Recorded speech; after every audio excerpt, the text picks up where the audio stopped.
తాతిరాజు జగం కథల్లో మరొక మంచి కథ విందామా? ఈ కథ పేరు ఉండమ్మ బొట్టు పెట్టుకోనిస్తాం. ఊహ వచ్చే వరకు నాకు ఎవరు తెలియదు. అంతవరకు నేను ఎదిగేది ఒకే ఒక వ్యక్తి, ఎవరో కాదు, అమ్మే. నన్ను లాలించి బుజ్జగించి మురిపించి తన ప్రేమోడిలో నిద్రపుచ్చి తాను నిద్రమర్చి కంటికి కొనుక్కు లేకుండా ఒంటికి అలసట తీర్చకుండా గడిపిన రోజులు ఎన్నెన్నో చెప్పను.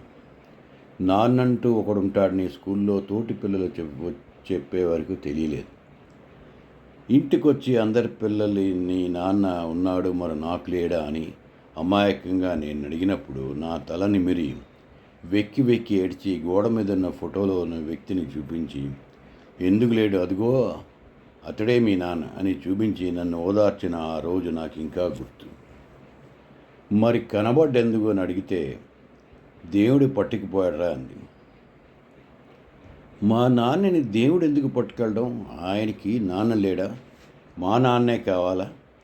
ఆ దేవుడు ఎక్కడుంటాడో చెప్పు, అడిగి మా నాన్నని తీసుకుని వస్తాను. అమాయకంగా కోపాన్ని అన్నప్పుడు అమ్మ ఎంత కుమిలిపోయి ఉంటుందో పెద్దయ్యాక నాకు ఇప్పుడు అర్థమవుతుంది.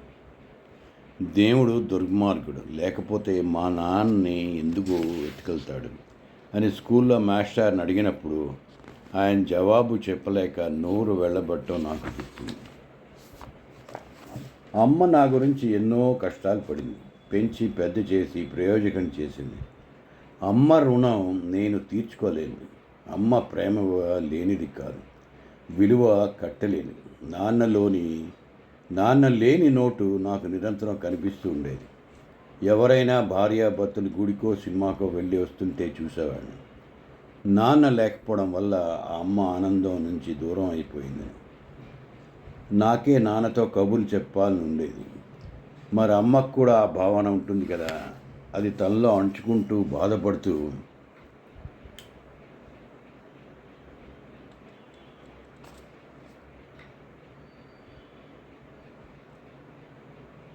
బయటికి కనబడనీయకుండా ఎన్ని నిద్రలోని రాత్రులు గడిపిందో. నేను స్కూల్కి వెళ్ళినప్పుడు, ఆ తర్వాత కాలేజీ రోజుల్లో ఇంట్లో అమ్మ ఒక్కరితే. ఎన్ని మానవ మృగాల ఆకలి చూపుల నుంచి తప్పించుకుందో. అమ్మ ఒంటరిగా ఉండటాన ఇటువంటి ఇబ్బందులకు గురయ్యేది. అమ్మకున్న మానసిక స్థైర్యం వల్ల ఎవరి ఆటలు సాగలేదు. అమ్మకి ఈ బాధ నుంచి విముక్తి కలిగేలాంటి నేను కూడా అమ్మకి తోడు మరొకరు ఉండాలి. ఆ తోడు ఎల్లప్పుడూ అమ్మకే నీడ ఉండాలి. అమ్మ మళ్ళీ ఏ కామంద కళ్ళకి కనబడకూడదు. అమ్మని ఓ రోజు అడిగాను, అమ్మ నీకు తోడు ఎవరు లేరు కదా, నేను తెచ్చిపెట్టనా అని. నాన్న నువ్వే కదరా నాకు తోడు, మరింకొకరెందుకు అని అమ్మ. అది కాదమ్మా, నీకు జీవితాంతం తోడు కావాలి, నాకు మరో నాన్న కావాలి. అవేంట్రా మాటలు, ఎవరైనా వింటే నవ్విపోతారని. ఎందుకమ్మా నవ్విపోతారు? వాళ్ళెవరు మన కష్టాలని తీరుస్తున్నారా? వాళ్ళెవరో మనకి అడ్డు రావడానికి అంటూ గట్టిగా సమాజం మీద ఉన్న నా కోపం అంతా అరిచి చూపించాను. సరేలే, ఇప్పుడేవో ఆలోచన బుర్రలో పెట్టుకుని ఉద్రేకపడకు. ముందు ఆ బ్యాంకు పరీక్షలు తయారు అంది అమ్మ. అందుకే అమ్మ నేను ఎలా ఆలోచించేది, రేపు నాకు ఉద్యోగం వచ్చి చాలా దూరం వెళ్ళవలసి వస్తే నువ్వు ఒక్కరితివి ఒంటరిగా ఉండడం ఎంత కష్టం. ఆ కష్టం కలగకుండా ఉండాలంటే నీకు తోడు ఉండాలమ్మా. నా మాట విను. నువ్వు అంటే నీకు తగిన తోడిని వెతికి తీసుకొస్తానమ్మా. నాకు ఆ ధైర్యం, నమ్మకం రెండూ ఉన్నాయమ్మా అన్నాను. అమ్మ ఏమనకుండా గదిలోకి వెళ్ళిపోయింది. ఏ తల్లి కొడుకుతో చెప్పగలదు తనకు ఒక తోడు కావాలని? అమ్మ మౌనాన్ని అంగీకారంగా తీసుకున్నాను. ఇటు బ్యాంకు పరీక్షలకి తయారవుతూ అటు నా అన్వేషణ మొదలుపెట్టాను. మా అభిరుచులకి తగ్గ వ్యక్తి, మాకు ప్రేమవనాలు చూపించే వ్యక్తిని ఎలా కనుగోవడం? ఆయన కూడా విధుడై ఉండాలి కదా, ఏ బరువు బాధ్యతలు లేనివాడి ఉండాలి. అప్పుడే అమ్మకి తగిన జోడు అవ్వగలడు. వెతుకుతున్న తీగ కాలికి తగిలింది. ఓ రోజు బజార్లో శంకరరావు మాస్టర్ కనిపించారు. ఆయన నాకు హై స్కూల్లో టీచర్. అన్ని సబ్జెక్టులు నేనే మంచి మార్కులు తెచ్చుకునేవాడని అందుకే అతన్ని నేనంటే చాలా అభిమానం. కాలేజీ చదువులు వచ్చాక ఆయన కలవలేదు. మాస్టర్ని పలికించాను. ఏం ఓయ్ రఘు, బాగున్నాయా? ఎన్నాళ్ళైంది నాయన్న చూసి అంటూ ఆప్యాయంగా నన్ను కౌగిలించుకున్నారు. మాస్టర్ అంటే నాకు చాలా గౌరవం. ఆయన అభ్యుదయ భావాలు ఉన్న వ్యక్తి. మాస్టరి భార్య క్యాన్సర్ వ్యాధితో మరణించారన్న వార్త కొన్నేళ్ల కిందటే తెలిసింది. మాస్టర్కి సంతానం కూడా లేదు. తను నమ్మిన సిద్ధాంతం ఒంటరిగా బతుకుతున్నారు. అదే స్కూల్లో కొనసాగుతున్నారు.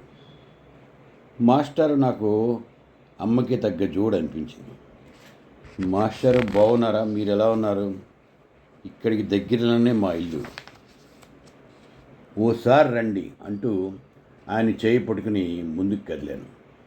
మాస్టర్ అభ్యంతరం చెప్పకుండా ఇంటికి వచ్చారు. అమ్మని పిలిచి మాస్టర్కి పరిచయం చేశాను. మీ అమ్మాయి గారు నాకు తెలుసు, నిన్న స్కూల్లో ఎవరు జాయిన్ చేశారు అనుకుంటూ ఆవిడే కదా, నువ్వు బాగా చదివి మంచి ఉద్యోగం తెచ్చుకుని తన కష్టాలని తీరుస్తున్న ఆవిడే అంటుండేది అన్నారు శంకర మాస్టర్. అమ్మ కృతజ్ఞగా పురంగా నమరుస్తూ, మీరు వాడికి నేర్పిన విద్య వల్ల వాడు ఎంకామ్ వరకు చదవగలిగాడు, అంతా మీ చలవే అంది. అయ్యో, నా చలవేం లేదు, స్వతహాగా రఘు తెలివైనవాడు, అందుకే అన్నింట్లోనూ ఫస్ట్ క్లాస్ తెచ్చుకున్నాడు అన్నాడు మాస్టర్. మాస్టర్, మిమ్మల్ని ఒక సంగతి అడుగుదామని ఇంటికి తీసుకొచ్చాను. ఇలా అడుగుతాన్ని నా మీద కోపడకండి అని భయంగా మాస్టర్ వైపు చూశారు. ఏమిటి అడుగుతావు? మళ్ళీ పాఠాలు చెప్పమంటావు అంటూ నవ్వారు. అవునండి, కానీ నాకు కాదు, మా అమ్మకి జీవిత పాఠాలు నేర్పించాలి. అందుకు మీరు తోడుగా ఉండాలి. మీరు ఒంటరిగా ఉంటున్నారని తెలుసు. మీరు అమ్మగారిని కోల్పోయి ఎంత బాధలో ఉన్నారో తెలుసు. నాన్నని కోల్పోయి నేను, అమ్మ అదే బాధలో ఉన్నాం. ఇప్పుడు మనం ఒక కుటుంబంగా మారితే ఈ బాధల నుంచి కొంత ఉపశమనం కలుగుతుందేమో నా ఆశ. మీరు ఆలోచించి మీ అభిప్రాయం చెప్పండి మాస్టర్ అంటూ ఆయన చేతులు పట్టుకుని అభ్యర్థించాను. నేనన్న మాటలకి మాస్టర్ ఒక్కసారి ఉలికిపడ్డారు. రఘు, ఎంత పరిణితి చెందిన వాడిపోయావయ్యా. ఏ కొడుకులు ఇంత ధైర్యంగా ఇలాంటి ఆలోచన చేయడం, అది వాస్తవంలోకి తేవడం ప్రయత్నం చేయడం గొప్ప విషయమే. నన్ను ఇలా ఇరాకాటంలో పెట్టేస్తావే, ఆలోచించుకుని చెప్తానంటూ మాస్టర్ వెళ్ళిపోయారు. ఊహించిన సంగతి అమ్మ కూడా బెదిరిపోయింది. మెల్లగా తేరుకుని, అదేం పనిరా, ఆయన ఇంటికి తీసుకుని వచ్చి చేసిన పనిదా, ఏమనుకున్నారో అంటూ అమ్మ నోచుకుంది. లేదమ్మా, మాస్టర్ సంగతి నీకు తెలియదా? ఆయన అలా ఏమీ అనుకోరు, మరొకరి ద్వారా ఎందుకు చేపించడం అని నేనే ఇంటికి పిలిచి ముఖస్థంలో మాట్లాడకుందా అనిపించింది. నేను చేసిన తప్ప అమ్మ? మాస్టర్ సరేనంటే నీకు అంగీకారమని అని అడిగాను. అమ్మ మనసులో ఏవో ఆలోచనలు. తన బతుకు బండి దారి మళ్ళుతుందో లేక సవ్యంగా ఉంటుందా అన్న మీమాంసలో పడింది.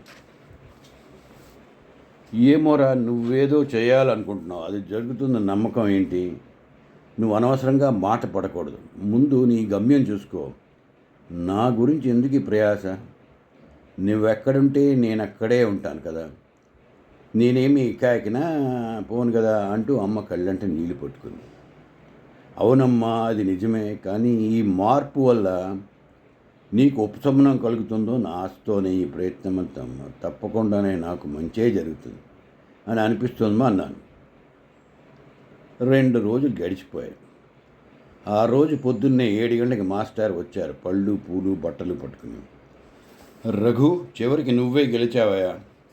2 రోజుల నుంచి నన్ను ఆలోచనలో పడేసావయ్యా. నీ అభ్యర్థనకి ఏ జవాబు చెప్పాలని చాలా సతమతయ్యాను. మీకు న్యాయం చేయగలుగుతున్నా అన్న శంక నన్ను పీడించేదే. రేపే రిజిస్ట్రేషన్ ఆఫీస్కి వెళ్ళి చేయవలసిన ఏర్పాట్లు చేసుకుందాం.